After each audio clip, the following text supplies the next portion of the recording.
Hi, I'm Suzanne, the Digital Optimist, and I am renovating my 150-year-old house, it's right there, while I run my online business. And I would love to share my plans with you. Oh my God, so I bought this historic house. The whole story is that I was working in Vancouver, I had my whole business in Vancouver, and I really wanted to buy land, have property, and build things. For a really long time, I assumed that I would meet somebody, have a partner. I mean, at one point I thought I was going to have a family, but that did not happen. I was in Vancouver for a long time and I just didn't meet the person who wanted to share this dream with me. And so I finally just decided no more waiting around. I'm going to do it myself. However, when you have your entire business based on one side of the country, the banks don't really like it if you want to buy a house and get a mortgage on the other side of the country, because in my case, they were like, well, what are you going to do for work? Like, your whole business is in Vancouver, so how are you going to make money? And I'm like, yes, that is a very good point. Basically, for the last 2 years, have been developing my online business, the SEO one that you hear me talking about, and the websites and all of that. And I did that because I love doing it. I think it's a service that I can do. Like, I think I'm good at it. I think the world needs it. And it's just, I'm helping people. And it's online, so I can travel, like go hiking in the Alps, like I did this summer, and also buy a house on the other side of the country and still have my job.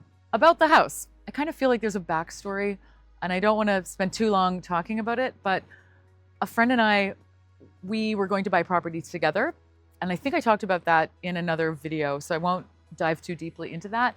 But essentially, I made repeated trips to Nova Scotia from Vancouver while I was looking for land and a house. When I found this house, it was I looked at 10 properties in the south half of Nova Scotia, and this was the second to last one. The weather was cold, like it was February. It was around my birthday, which is late February. And it was sunny when I got here.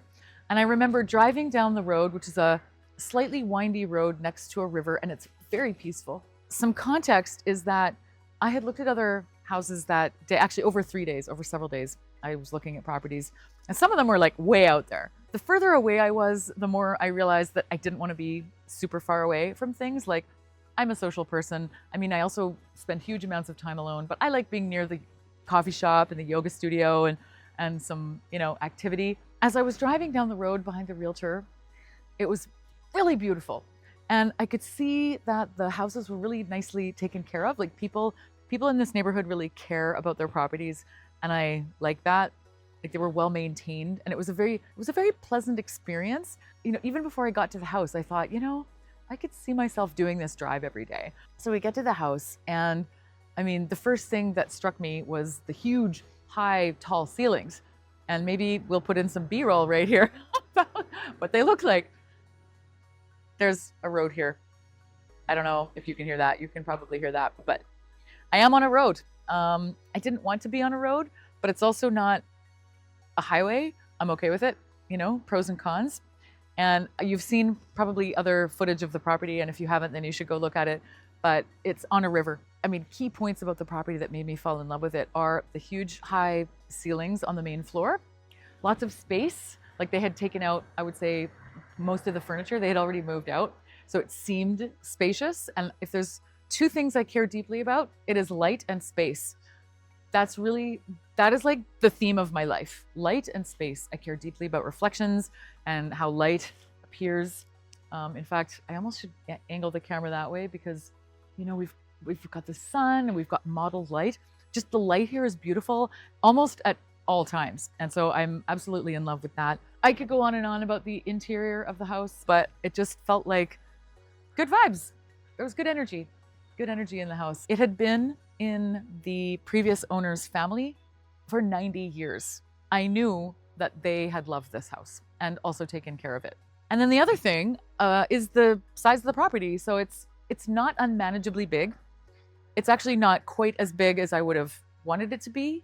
But I think given the other parameters, being close to town, being a nice house that has been well taken care of, being on the water, I will take the 2 acres, because on a river, there's a long, narrow part that's clear going from the house to the river, that's easy to walk down to the river. And then there's another part of the property that's forested, but it's like a beautiful, gentle, happy forest. Like it's not a rough, difficult forest. Like you could walk through it, you could build a little studio or a cabin back there. And I guess we're morphing now into the vision, which is to build that. So I have visions of having like a kind of like an adult play area. So movement, I care about, like I said, light and space, but I also care about movement. And I think that personally, I want a place that I can, explore ranges of motion, both creatively and physically. And that is what I am building. And I loved Vancouver. I will always love Vancouver, but I just didn't have space there to, I guess, see if I could build the things that I've always wanted to build. Like this has been sort of, I wanted to use the word festering, but I prefer evolving. Let's use the word evolving. This vision has been evolving over the last several years. I've explored different options. Like I considered partnering with somebody. I looked at land all over BC. I thought about different models of how that might work. I even looked at commercial property, and for a brief moment I thought about creating some kind of retreat center, and I still might do that at some point, but this is kind of like my starter home, my starter property, and it's a place for me to develop skills. So I'm learning carpentry. I have visions of building a boardwalk through the forest. I can't tell you how passionate I am about that. Last weekend I took a carpentry workshop, and I have tools. My cousin, her partner passed away, and she gave me some tools. So I have like a miter saw, a compound miter saw, big deal. And I know how to use it. I think that's important to know how to use the tools. But I can actually build one. I can build a boardwalk through the forest. And there's some other things that I feel capable of building. There's a lot of other stuff I could probably talk about. And I feel like this could be a whole playlist or channel or whatever you call it on YouTube, like a whole bunch of videos, like a series. There could be a whole series of videos around the actual renovations that I want to do to the house. But it's also like October right now, by the way, and it's 18 degrees and it's sunny. Like I just went jogging in a t-shirt, late October. That's amazing. And meanwhile, guess what the weather is in Vancouver? Raining. So, I'm actually going to show you this because I think it's worth showing you. Here's my notes. This is what I've been like referring to. Oops. But like, look at this light. Look at this forest. Look at it. I mean, it doesn't get much better than that. Or maybe it does. But I'm happy. I am totally happy with this. And I've got some neighbors right there, but they're not super close. I just planted some tall grass. That's my well. I have a well. It's a drilled well. And this is a tulip tree. Have you heard of a tulip tree? Actually, tulips grow on it. It's super tall. And I've got grapes. I've got grapevines. There they are, grapevines. And that is a dug well, which ran out of water one year, so they drilled one. There's the house. Look how happy you are. I mean, here's a project. I'd also like to, there's a low ceiling up there, so I'm hoping to be able to remove the ceiling and open it up and put more windows up there, like basically bring the West Coast to the East Coast. But I might be getting ahead of myself. And maybe for optics, I should put a cushion on that chair, but the reality is they're inside. It's winter and it rains, and I don't want to bring cushions in and out all the time. Let's wrap this up with my notes. Okay, I will say this. It's going to be expensive. So part of me learning carpentry and learning how to use tools is so that I can do as much of it myself as possible. And I want to learn how to do the things. However, I will be having to pay for it, obviously, because I also want things done properly. I don't want to cut corners. Like if it needs a permit, I'll get a permit. If it needs a skilled trade, I'm going to get a skilled trade to do it. Like I care about quality, and this house has been so well taken care of that I just want to keep it up. And also that's who I want to be as a person.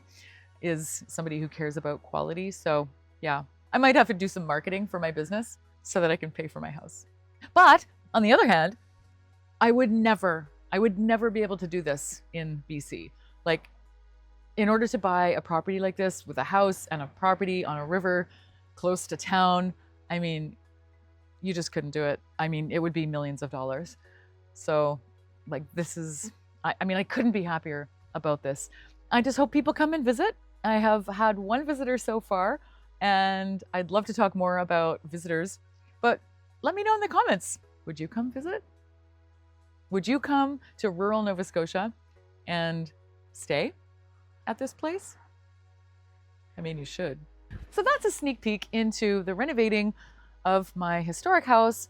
If you've ever done a big project like this, please let me know. If you have tips, share them with me, because I need all the help I can get.